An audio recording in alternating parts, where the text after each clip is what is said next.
কি নাম আপনার? আমার নাম মধুসূদন দেববর্মা। বাড়ি?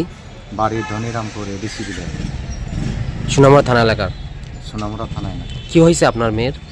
আমার মেয়ে গত 27 তারিখ, ডিসেম্বরের 27 তারিখ টিউশনের নামে বাড়ির থেকে বাইরে হইয়া আজকে পর্যন্ত নিখোঁজ। কিন্তু আমি থানাতে এফআইআর করছিলাম গত 1 তারিখ, হুম। এই মাসের 1 তারিখ, কিন্তু আজকে পর্যন্ত আমার মেয়ের খোঁজ পাইতে আসেন। কি নাম তার? আমার মেয়ের নাম সঙ্গীতা দেববর্মা। বাড়ি আর বয়স কত? বয়স তার ডেট অফ বার্থ হয়েছে 1/5 আর 1/6/2001, প্রায় 22 বছর পার হয়েছে। আচ্ছা, মানে কি করতো হে? হ্যাঁ, লেখাপড়া করতো, বিএড করতে আছে কলকাতা ইগনুতে আর এনসিআর কলেজে। এরপরে এম এ ভর্তি হইব কোনে, ভর্তি করে দিলাম। ভর্তি করার পর টিউশনের নাম কইরা কই যাই কই আসে বিষয়ে আমি নিজেও জানি না।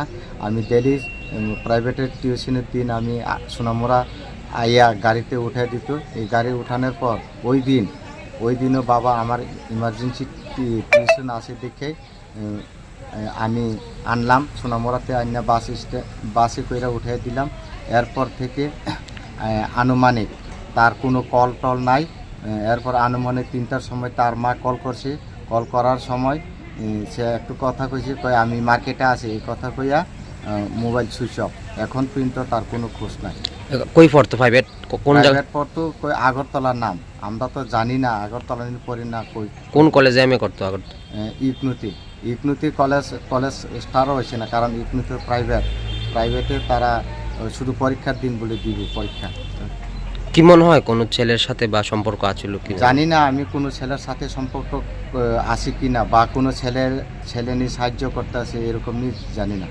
করলে করতেও পারে। তোমার পুলিশে নিখোঁজ হওয়ার পর কি কইছে পুলিশ? না, পুলিশের কাছে যে নিখোঁজ খবর দিয়ে রাখছে, পুলিশ এখন কিন্তু কোনো কিছু খবর জানাচ্ছে না, কই আমরা পাইতে আসি না। মানে মেয়ে জীবিত না মৃত কিছু জানেন না? নাই, কিছু জানে না। হুম। কি নাম বলছেন আপনার মেয়ের? সঙ্গীতা দেববর্মা। আর আপনার? আমার নাম মধুসূদন দেববর্মা।